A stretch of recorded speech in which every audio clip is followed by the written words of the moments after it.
Hi అండి. అందరికీ నమస్కారం. Welcome to my channel. ఈ వీడియోలో ఏపీలో ఎన్నికలు రద్దండి. 2025లో మళ్ళీ ఎన్నికలు. పూర్తి సమాచారాన్ని మనం ఈ వీడియోలో తెలుసుకుందాము. వీడియోని ఎక్కడే గాని స్కిప్ చేయకుండా చివరి దాకా చూడండి. అప్పుడే ఇన్ఫర్మేషన్ పూర్తిగా అర్థమవుతుంది. వీడియో చూస్తున్న ప్రతి ఒక్కరూ వీడియోకి ఒక లైక్ చేయండి. వీడియోని షేర్ చేయడానికి ప్రయత్నం చేయండి. కొత్తగా మన ఛానల్‌ను చూస్తున్నవారు సబ్స్క్రైబ్ చేసుకున్నట్లయితే దయచేసి మన ఛానల్‌ని అయితే సబ్స్క్రైబ్ చేసుకోండి. సో, దీని ద్వారా నేను చేసే లేటెస్ట్ వీడియోస్ అన్నీ మీ వరకు రీచ్ అవుతాయి. ఇక ఆలస్యం చేయకుండా మనం వీడియోలోకైతే వెళ్ళిపోదాము. ఇక ఫ్రెండ్స్ మనం విషయానికి వచ్చినట్లయితే 2025లో ఎన్నికలండి మళ్ళీ.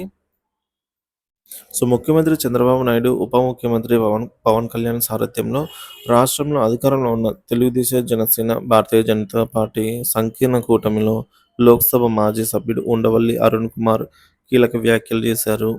లోక్సభ ఎన్నికల సందర్భంగా ఏపీలో 12.5% మేర ఓట్లు అధికంగా పోలయ్యాయంటూ ఓట్ ఫర్ డెమోక్రసీ ఇచ్చిన సమాచారంపై స్పందించారు. 12.5% ఓట్ల అధికంగా పోల్ కావడం అంటే మాటలు కాదని, దీనిపై ఎందుకు విచారణ జరిపించకూడదని ప్రశ్నించారు. అది అబద్ధ వాస్తవం అని తేలితే ఏపీలో ఓట్ ఫర్ డెమోక్రసీ సంస్థ కార్యకలాపాలను నిషేధించవచ్చని అన్నారు. ఇప్పుడు అధికారంలో ఉన్న చంద్రబాబు నాయుడే అని ఆయన ప్రభుత్వంపై ఈ సంస్థ చేసిన ఆరోపణ పట్ల ఎందుకు స్పందించకపోవటం పట్ల ఉండవల్లి అరుణ్ కుమార్ అనేక అనుమానాలనైతే వ్యక్తం చేశారు. ఇక ఎలక్ట్రానిక్ ఓటింగ్ యంత్రాల విషయంలో చంద్రబాబు ఎక్స్‌పర్ట్ అని ఉండవల్లి వ్యాఖ్యానించారు. దేశంలోనే ఈవీఎంలకు వ్యతిరేకంగా మాట్లాడిన మొట్టమొదటి వ్యక్తి ఆయనే అని గుర్తు చేశారు. ఈవీఎంలు తప్పు అని చెప్పింది చంద్రబాబేనని పేర్కొన్నారు. ఇప్పుడు వస్తున్న అనుమానాలను క్లియర్ చేయాల్సింది కూడా ఆయనే అని చెప్పారు. లేదంటే ఓట్ ఫర్ డెమోక్రసీ ఇచ్చిన నివేదిక బోగస్ అని ప్రకటించాలని, దాన్ని నిషేధించాలని అన్నారు.